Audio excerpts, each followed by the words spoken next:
Players. So the orange pleatherette has struck again. I declare, honey, what a disgrace. My mama always said, honey, a hit dog is gonna holler. Well, Frumpy Dump is definitely hollering on this one, trying to stop Fannie Willis for investigating his ass in Georgia. I declare. Y'all grab your tea and have a seat. So Frumpy Dump is trying with all his might to stop the final report and those pending indictments in the Georgia election interference probe that was conducted by Fulton County District Attorney Fannie Willis. So today, Frumpy Dump's Cracker Jack Box legal team filed a petition to stop the investigation into that election interference. Now, as previously reported, it was announced this week that Fannie Willis was convening a grand jury to consider indictments against Frumpy Dump and his co-conspirators. So I guess Frumpy Dump felt the heat was on, honey, so he asked the Georgia Supreme Court to halt the 2020 election probe. So in Friday's petition filed before the Georgia Supreme Court, Frumpy Dump's attorneys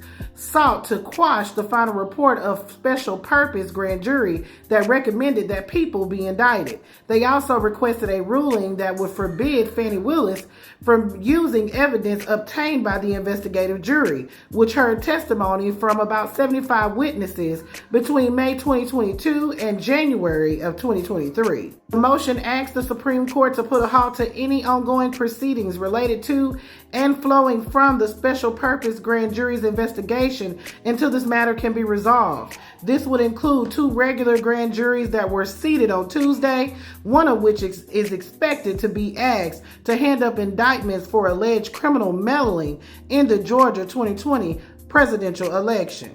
I declare, honey, what a disgrace. Now, some would argue that this motion filed by Frumpy Dump's Cracker Jack Box legal team essentially confirms that he's going to be indicted in Georgia within the next month.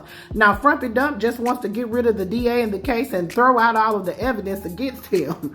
That's basically what he has done his entire life. I mean, he runs up a bunch of debt, he files for bankruptcy, he loses an election, he claims that it's voter fraud, he has some attorneys, he loses the case, he doesn't pay them. This is textbook Frumpy Dump behavior, and it's going to be very interesting to see what the Georgia Supreme Court does. I mean, as long as we don't have Judge Loose Cannon, I believe we'll be okay, because this is ridiculous and a hot boo shitty mess. But I expect nothing more from Frumpy to the motherfucking Dump. I mean, like I said, he has a record of it. This is what he does. But players, I want to know what you think. Put your thoughts in the comments. This is Double D Mother.